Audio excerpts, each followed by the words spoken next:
Man. All right, let's kick it off first with the Diddy arrest. Yeah, I'll tell you this, man. We got footage. That boy is cooked. Oh, yeah, it's not good. But not only him cooked, I feel like other people are going to be cooked too. Yeah. All the co-conspirators, so to speak. So let's go ahead and play this clip. So this is Diddy, guys, walking into one of the hotels. Ooh, you sure you want to use TMZ? You know what? Fuck it, man. We're on YouTube. We're on Twitch, so we're fine. We're on YouTube too, but I don't give a shit. It's YouTube. Yeah, let's play it. Fuck it. All right. Yeah, TMZ always cries about copyright. Let's go. So you guys can see him walking in the hotel with his entourage. As soon as he walks in, you know it's bad when some white dudes walk up to you with collared shirts. Boom, they take him. What the heck? Yep. Those are 2 HSI special agents from the New York field office. They just like walk casually like, hey, come over here, bro. Yep, and then you can see now they got him cuffed. Martin, do you recognize him? No, not these guys, but I can tell from the way that they're dressed. So you got, what, 4 or 5 agents? All these guys are from HSI New York. They take him up to his hotel room, pause, and then they walk him back out and escort him. There he is, handcuffed in the back. That is the most nonchalant arrest I've ever seen, bro. And I'll tell you guys why they did it that way. So, look, man, when I was an agent myself, your job is to take away their freedom, not their dignity, right? I've done hundreds of arrests like this where you want the guy to cooperate, you want the guy to give you information.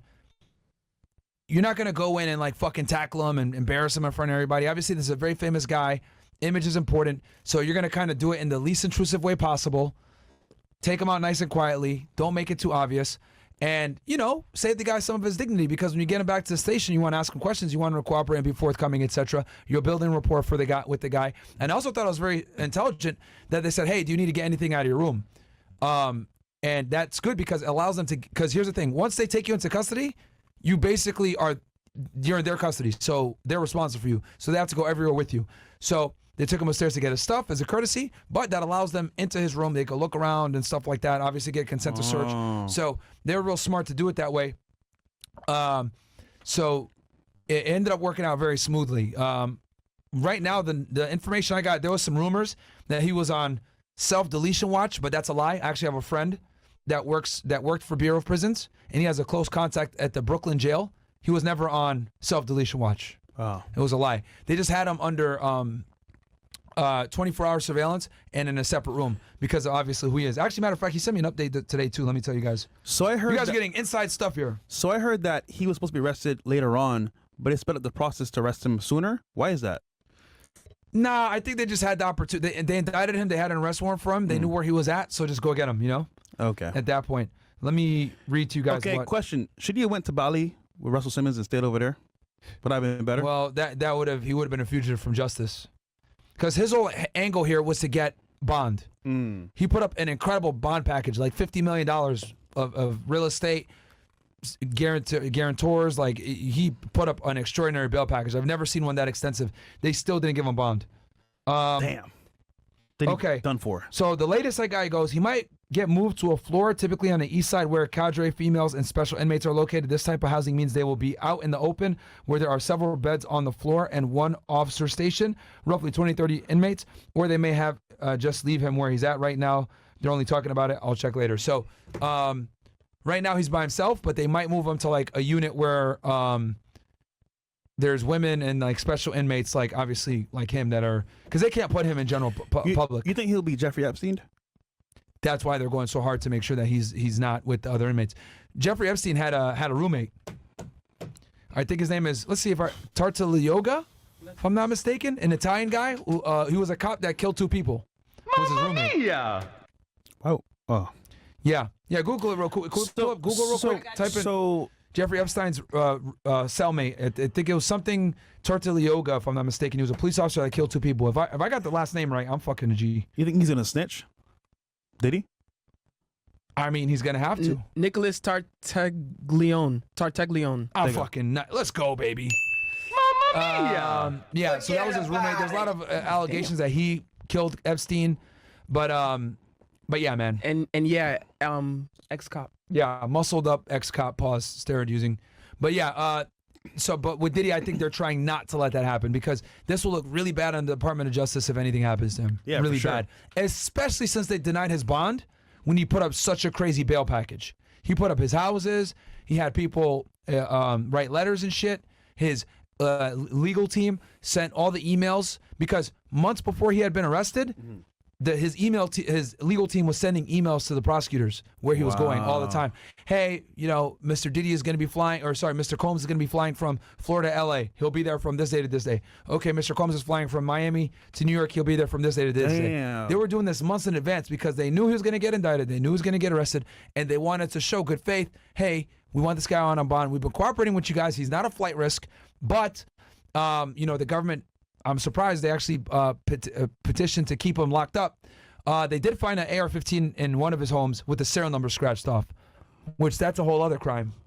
So we brought up the fact that people were deleting their tweets, supposedly, on Twitter after he was found guilty. Yeah. Can we pull that up real quick? So, like, a bunch of people, some celebrities. It was apparently Usher and Pink, but is that really true? Megan Fox. Well, apparently they're scrubbed. You can't find it anywhere. Really? Yeah. Let's see if we could pull that up. Some people scrubbing their stuff. Because they believe that there's other people involved in these videos that are going to be exposed once they're released or once the feds see it. And they're trying to cover the tracks now before this happens. Like, I think certain executives in these companies are being... Yeah, I mean, the case goes back a long time, guys. The case goes back to 2008. Years. So, you know what I mean? Did Usher address this in any of his tweets? He doesn't address anything. Account got hacked. Damn, y'all ran with it. See you tonight at the Intuit Dome. Bro, come on, man.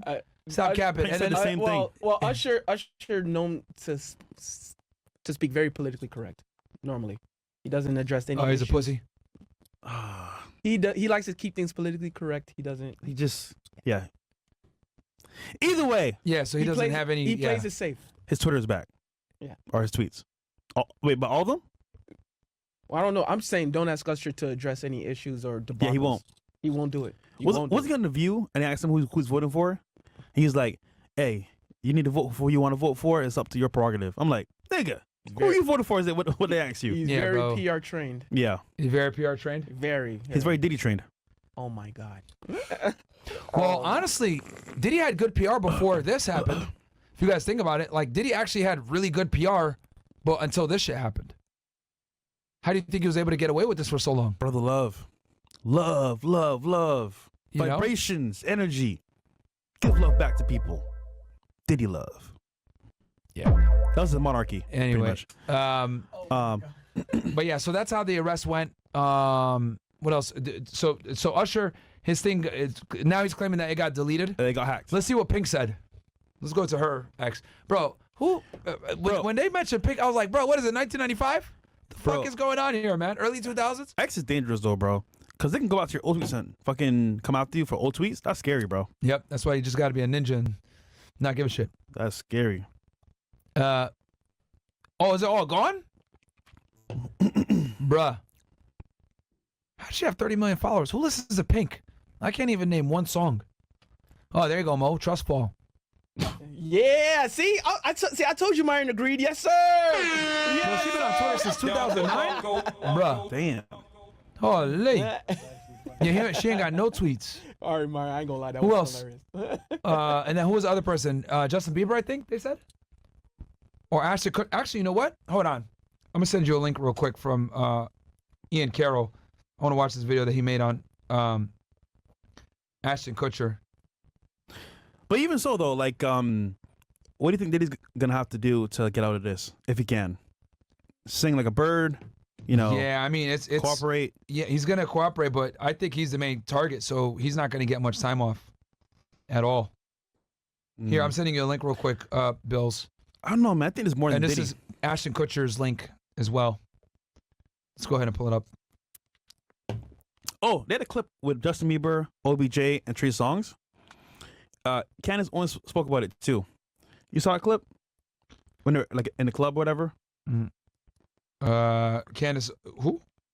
So Candace spoke about a clip with Justin Bieber, OBJ, Trey Songz, all at a venue, and it looked like Justin Bieber was doing something he shouldn't be doing on his knees. Oh, but from what I heard, sources that were there, they're just doing drugs. It wasn't no like sloppy toppy. okay. That's what I heard. All right, so this comes from Ian Carroll. Shout out to him. Ashton Kutcher has a long history with P. Diddy, and I'd be willing to bet he's got more than a few skeletons in his closet. Here's one of the most interesting ones so far. So let's play this real quick.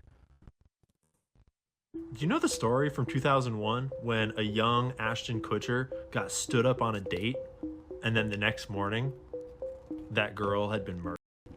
And you remember how Kanye said that they couldn't control him? Tim B. and he never- All right, let's keep going. And I do remember in the early 2000s, Ashton Kutcher and Diddy were good friends. I do remember this. They were. Like 04, 05 era. They would go to VMAs together and shit. So yeah, let's go ahead and keep rolling the play. Oh my god. Yeah, you remember? Yeah. Bill, Mo? Damn. Yeah. They were good buddies. Damn, they were. And he was with who? Demi Moore, that old bitch? If I'm not mistaken. Ashton Kutcher was with Demi Moore. She was like 40, nigga was in his 20s. Not Mila Kunis? Yeah, I thought it was Miles Kunis from That 70s show. They were- He was with an old chick too. Oh yeah, older woman. Yeah. Is it Demi Moore, chat? Tell me if I'm right. I can't remember the exact name though. I don't remember. I don't think it lasts long though. Nah, it's Hollywood. These Hollywood flings never do. All right, we'll keep rolling the clip for you ninjas. Kutcher of murder or anything else. I'm just saying there might be a lot of skeletons in his closet. And this story is pretty weird. And it was a crazy unsolved murder case from the start. But then just last year, a new spicy detail dropped that is just tinfoil maximum. So on the morning of February 22nd, 2001, Ashley Ellerin's roommate got home from a night out and found her murdered, stabbed to death 47 times on the floor of the home that they shared. Whoa. She called police, obviously, and they started investigating. And then they got a call from Ashton Kutcher freaking out because he said, my fingerprints are going to be on that door handle and I need to explain what happened. Remember, this is way back when he was just a few seasons into that 70s show and he had just starred in Dude, Where's My Car? And what Ashton told police at the time is that he had met her a week before at a party at her house. They'd been acquaintances and they decided to go on a date. They had a date scheduled for 8 p.m. on the 21st. They were going to go out to a Grammys after party. But then he went to his buddy, Christy Swanson's house to watch the Grammys. And he wound up watching the Grammys through 8 o'clock. And he called her and was like, hey, I'm going to be late at 8:24. She said no problem. She had actually just gotten out of the shower and she was going to blow dry her hair. She would speak to him soon. So then an hour and a half later at 10 p.m., he called her to let her know he was on his way, but she didn't pick up. So he redialed her a couple times. She didn't answer, and he eventually showed up at 10:45, more than 2.5 hours after their date was supposed to start. He arrived at her house and knocked. I'm sorry. If you're going on a first date, you shouldn't pick up the phone. Are you going to her house? I'm not going to her house. Keep in mind, this is the early 2000s. Cell phones weren't as accessible, so most people had landlines, and if they did have a cell phone, it was like a piece of shit. And like back then, people wouldn't have their phones on them all the fucking time like it is now. So 2001 was a different era, bro. True, but go to her house though. I mean, I think it's a bit more. I see where you're coming from, but I think it's a bit more plausible in 2001. Okay. A bit more plausible. Now it's like, nah, you a weirdo. What are you doing? Like, you know that chick has her phone on her. She ain't answering like it's a rap. On purpose, But yeah. back then, people used landlines. Cell phones weren't a thing. We don't even know if she had a cell phone back then. Yeah. You know, so I can see why this would make sense in 2001. All the Zoomers in here are like, Myra, what the fuck are you talking about? Yes, guys, there was an era back in the early 2000s where a lot of people didn't have cell phones. All They right. used payphones. They used landlines. Like, that's what it was. People used to walk around with And quarters all the time, guys, they so they all- can make payphone Yeah. calls. They But also the used- door was locked. He couldn't get in. He tried the handle. And so he looked in the window and he says he saw what appeared to be a red wine stain on the carpet. I didn't really think anything of it, he said. And then he left, thinking he had been stood up. They never investigated him. He was not a suspect. They didn't take any DNA from him. The case went unsolved for 7 years. But it gets even weirder when you find out that the apartment manager of Ashley Ellerin's apartment, who is an aspiring actor, said he was having a sexual relationship with her, consensual. And he was in the house when Kutcher called. He said he was just hanging out with her from about 7 to 8 p.m. on the night when this chick is about to go to a Grammys after party with Ashton Kutcher. She's just hanging out with her apartment manager. And Then at some point she went and took a shower while he was still there. And then, remember, she said she'd just gotten out of the shower and was gonna blow dry her hair when Ashton Kutcher called her at 8:25 p.m. And then, shortly after her shower, things turned physical. He doesn't, just one thing led to another, and it was mutual. And then they, did the thing for about 15 minutes, and then he left her apartment shortly after because he was expecting his own girlfriend to get home. He kind of got the phone call timing wrong. They were always the H word. Sorry, W-H-O-R-E 304s. Bruh, that's crazy. You better go on a date with Ashton Kutcher. Yeah, doing this 304 shit. With your landlord. That's crazy, bro. Yeah, it is wild. Yo, back then with no freaking cell phones, really. Right. I'm telling landlines. you, man. Devious, man. 304s, bro. Devious. Y'all want to wake them up? Y'all tripping, man. Sorry. 304 is going to 304. Damn. That's nasty work, bro. God damn. Yo, can you imagine wholesome girl taking a shower for me, doing her hair? Because she just got smashed. They were married. Yep. Demi Moore. They were married, right? Demi Moore. Yeah, Demi Moore. Yeah, that's the old chick. I remember she was like in her 40s when he was in his 20s, bro. Yeah. All right, let's keep rolling with this. This is an interesting story. I didn't even know this shit. Hey, man. Rent days pay up. What the heck? Ooh, I'm options, though. Oh, my God. Options? What? Yeah, play the clip, nigga. Mo being thirsty as usual. Yeah, play the clip, man. Come on, man. He said it was at 8:15 that the call happened. Then they were like, no, it was 8:24. And he's like, yeah, okay, I must have left later. He also had a fresh cut I'm on Shay. his arm that Send it to detectives Discord noted if you in a can. report. Never gets explained in the various reporting I could find. When the defense attorney questioned the apartment manager, he said, did you ever tell police that Miss Ellerin was trying to conquer you? Weird language. Just that she was very attracted to me and that she wanted me to be a part of her life. Also weird language. And then, when the defense attorney asked if the apartment manager had ever spoken to his then girlfriend, now wife, about this infidelity, he says, we never discussed it. So you continued to lie to her all these years? No, Durbin replied quickly. But you never discussed it? But you didn't lie? But in all the looking I could do through all the different media reports that happened on this relatively high profile case, I didn't find anywhere that they mentioned taking DNA samples from the semen. And the case went unsolved for 7 years, despite Ashton Kutcher being there with a pretty shaky alibi as to why he wasn't there earlier when he said he would be there and only showed up later because he was hanging out at his Hollywood friend's house.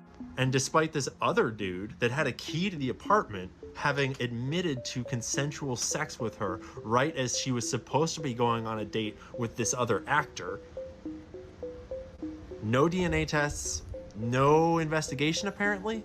And then 7 years later, in a different town, in a different state, this guy named Michael Gargiulo gets arrested for this other murder attempt, where in 2008, this woman was sleeping in her home and she was stabbed in her bed. She testified that she managed to fight off her attacker by grabbing the knife blade with both hands and was able to kick him off of her. And at some point in the struggle, he cut his wrist, leaving a trail of blood on her bed and in the alley on her way out. And as he ran out, she recalled the man saying, "I'm sorry," as he ran away. Here is some MK Ultra tinfoil for you. The defense attorney for him claimed that Michael Gargiulo was in an amnestic state when he attacked Murphy and couldn't remember hurting her, and he had regained his senses while still in her apartment, hence the apology as he ran out. Oh, by the way, they found a blue surgical pause real hoodie quick. with a few Bruno's blood on it outside of her front door, and then they say that they found a bunch of other identical blue surgical booties in the suspect's attic. And so they caught him for this other murder in 2008, and then he started getting tied to all these other stabbings in other places nearby to where he had lived in the past, despite not actually having any forensic evidence tying him to the scenes other than circumstantial and witness testimony that came forward later. Michael Gargiulo actually used this as his defense. He basically gave up and said, I know the evidence is much stronger with Michelle Murphy. That's the elephant in the courtroom. You have to judge each case separately. So he basically said, yeah, we know he kind of did the last murder. What I'm saying in court today is that he's getting tied to all these other murders with no evidence. No physical evidence, no DNA, no fingerprints, no hair samples were found tying Gargiulo to the scene in the Ellerin case. And the case didn't even wrap up until 2019 when Ashton finally took the witness stand about this murder that happened all the way back in 2001. And then just last year, 18 years. a really, weird detail got dropped when Ashton and Mila's friend, Danny Masterson, got convicted of multiple rapes and sentenced to 30 years to life in prison. Remember that 70s show? And they wrote these amazing letters about how great of a guy Danny was, trying to get his sentence reduced, along with like 30 other Hollywood people. The letters got leaked, there was huge backlash, and one of Danny's ex-girlfriends slash posted to her Instagram story something super spicy. It has mostly been scrubbed from the web, but you can find all sorts of people that refer to it and they all agree on what it said. So this is a direct quote. "Dear Ashton, I know the secrets your role model, Danny Masterson, keeps for you. Ones that would end you. Did you forget I was there? You were on speakerphone that night you called Danny on February 21st, 2001. I heard everything. I heard the plan. In my opinion, you're just as sick as your mentor." She alleges that Kutcher called his team of publicists and Danny Masterson on the night of that murder before calling police the next day. Why did Ashton Kutcher call his best friend Danny Masterson and his publicists the night that his date got murdered, or rather, the night that he got stood up by his date, and then later found out that she had been murdered? There's also conflicting evidence from Ellerin was attacked from behind and her throat was cut from left to right, indicating that her killer was left-handed and got her all at once from behind, versus that there were numerous defensive wounds on her hands and her right forearm. Over the years, some people have speculated that Ashton did it. Other people have speculated that Ashton didn't do it, but he actually entered the home when he arrived there and saw the body and freaked out and left and didn't report it. Personally, I have my own theories, but I'm not gonna go claiming them on the internet without any clear evidence. The only claim that I'm gonna make is that Megan Fox deleted all of her Instagram posts.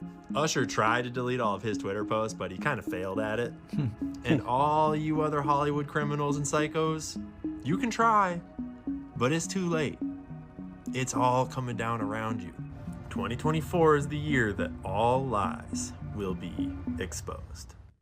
Bro, that's wild. Yo, Cat Williams was right. He mentioned this year is the year of exposing. Bruh, Hollywood is cooked.